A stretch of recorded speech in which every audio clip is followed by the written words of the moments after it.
والآن مع كلمة فخامة السيدة بريجيت وديرو السيدة الأولى لجمهورية إفريقيا الوسطى حرم رئيس جمهورية إفريقيا الوسطى.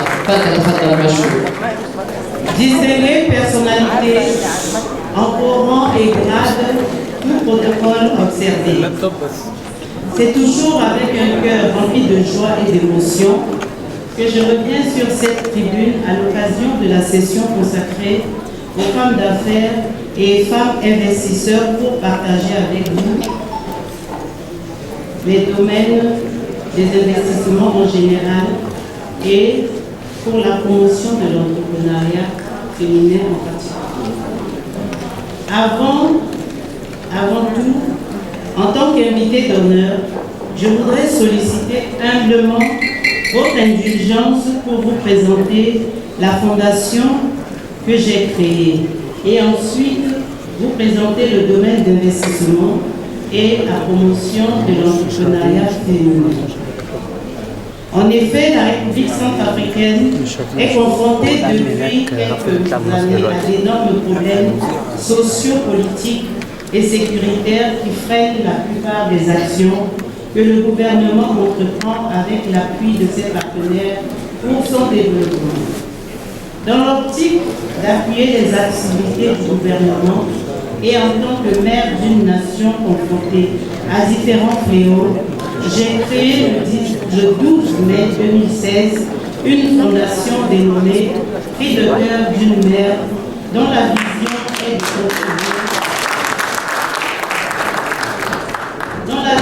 est de contribuer à améliorer la santé du couple mère-enfant, y compris des adolescents et des jeunes en République centrafricaine.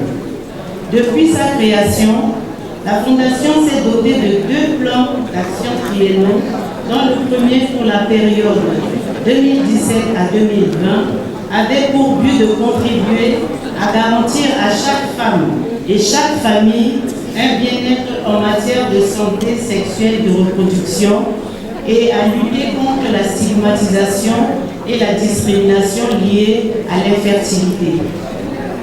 Le second plan d'action qui prendra fin en 2022 est aligné sur la vision du nouveau plan d'action 2019-2023 de l'Organisation des Premières Dames d'Afrique pour le développement, OCDAD, qui dit ceci, je cite, « Avoir une Afrique développée avec des enfants, des jeunes et des femmes en bonne santé et autonomisées. » La mise en œuvre du second plan triennal a été retardée pour une insuffisance de ressources financières. Toutefois, en partenariat avec l'Organisation des Premières Dames d'Afrique pour le développement et la firme pharmaceutique Abbott, un projet pilote sur la promotion de la triple prévention de la transmission du VIH de la mère à l'enfant est mise en œuvre dans un district sanitaire du pays. Je me suis engagée depuis le début de l'année 2021 dans le plaidoyer auprès du gouvernement et des partenaires au développement en faveur de l'élimination de l'hépatite B, surtout pour sa transmission de la mère à l'enfant.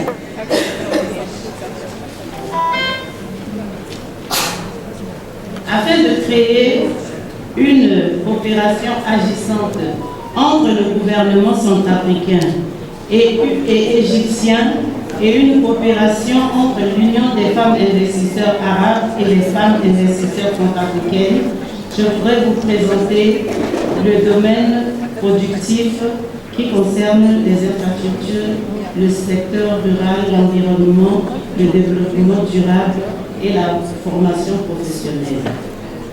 L'agriculture est considérée comme l'un des moteurs de croissance économique. L'industrie agroalimentaire constitue le pivot de l'industrie manufacturière en République centrafricaine. Le cheptel bovin de la République centrafricaine représente plus de 2,5 millions de têtes et 16 millions d'hectares de pâturage, dont 9 millions exploités. La filière de la viande bovine regorge d'importantes possibilités de développement des activités du secteur privé à travers la modernisation et la valorisation de la production ainsi que l'exportation. La valorisation des cultures de rente, coton, café, cacao et EVA et des cultures vivrières, manioc, maïs, arachide, sésame, huile de palme à travers la création d'unités industrielles. Le secteur forestier, 5 millions 4 d'hectares de forêt dense humide. Le secteur minier, plus de 470 indices miniers, dont seulement sont exploités le diamant et l'or. La République centrafricaine dispose aussi de pétrole. 2 gisements ont été identifiés dans le nord et le sud-ouest. Le pays dispose de sites touristiques non valorisés sur toute l'étendue du territoire, dont 5 parcs nationaux et 10 réserves réparties plus ou moins sur l'ensemble du territoire national. Le fleuron du tourisme centrafricain est constitué du parc national Manobo-Bunda Saint-Floris de 17 400 km² au nord et des aires protégées de Dzanga-Sanga au sud ainsi que de réserves spéciales.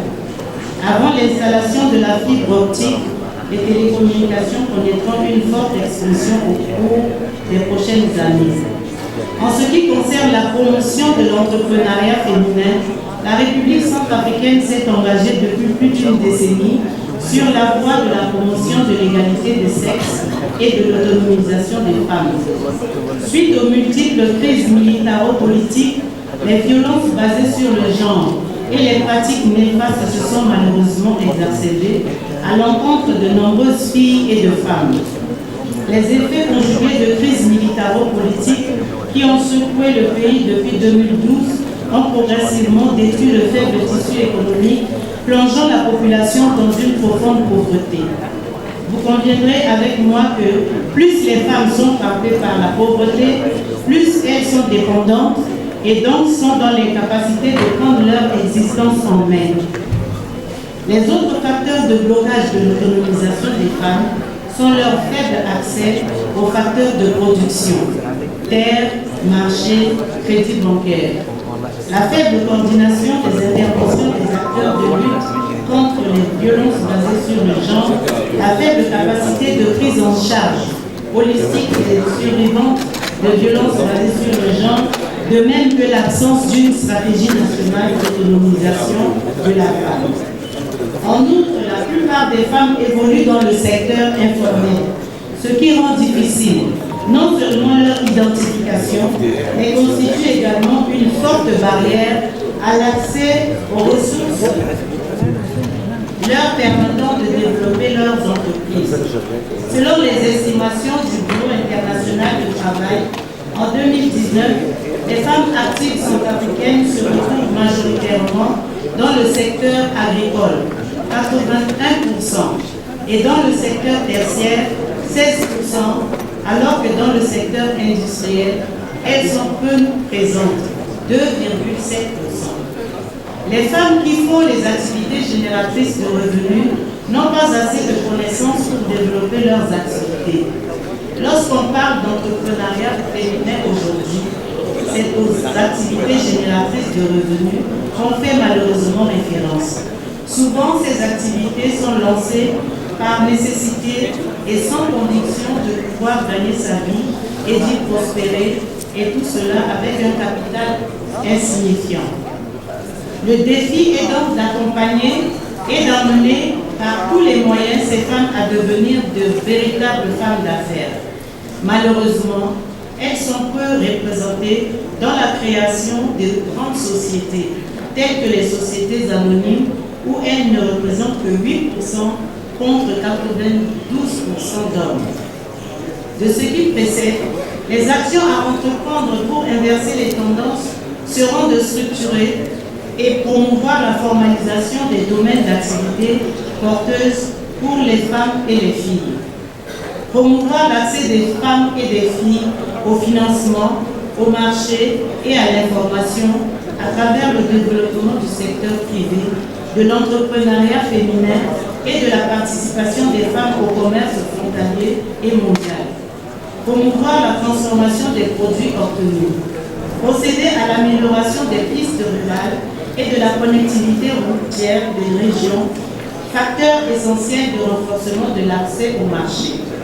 Distinguées personnalités, mesdames et messieurs. Pour ce qui est de la politique gouvernementale en matière de promotion de l'entrepreneuriat féminin, le gouvernement a mis un accent particulier sur la valorisation des ressources humaines à travers la formation professionnelle et les femmes centrafricaines qui représentent plus de 50% de la population sont au centre de cette préoccupation. Toutefois, elles sont confrontées à de nombreuses difficultés par lesquelles le manque de compétences en matière de gestion de leur entreprise, les difficultés d'accès au marché public, au financement et aux débouchés à l'international.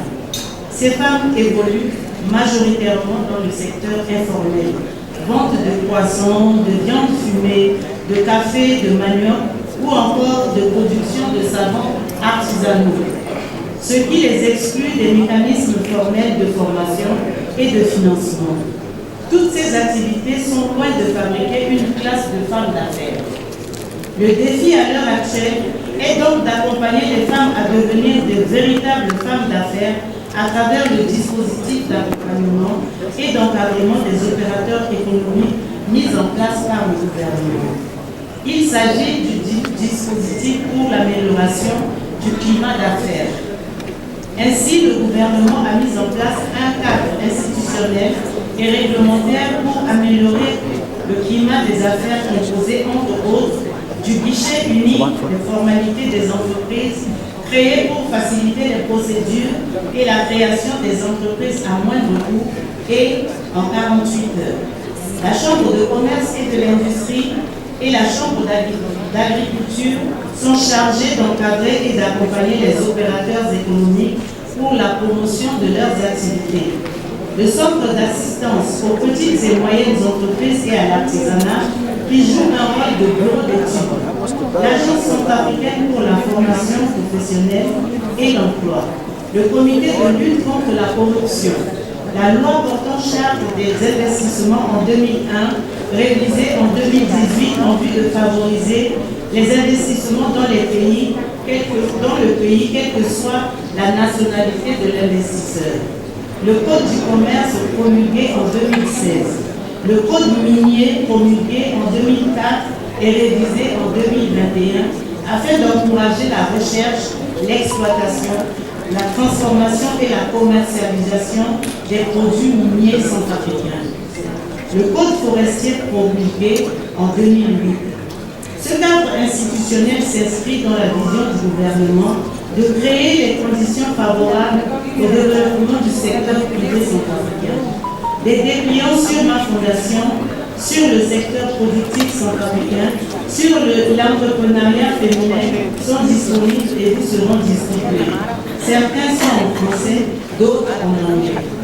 Distinguées personnalités, mesdames et messieurs, avant de terminer mon propos, je voudrais saisir cette opportunité pour transmettre toutes les amitiés de mon époux, le professeur Faustin Archange Touadéra, président de la République, chef de l'État, à son homologue, le président de la République arabe-égypte, le président de la République arabe-égypte, aux personnalités ici présentes, au docteur Odakala Iassa, présidente de l'Union des femmes investisseurs arabes, ainsi qu'aux distinguées personnalités ayant pris part à la 24e conférence de l'investissement.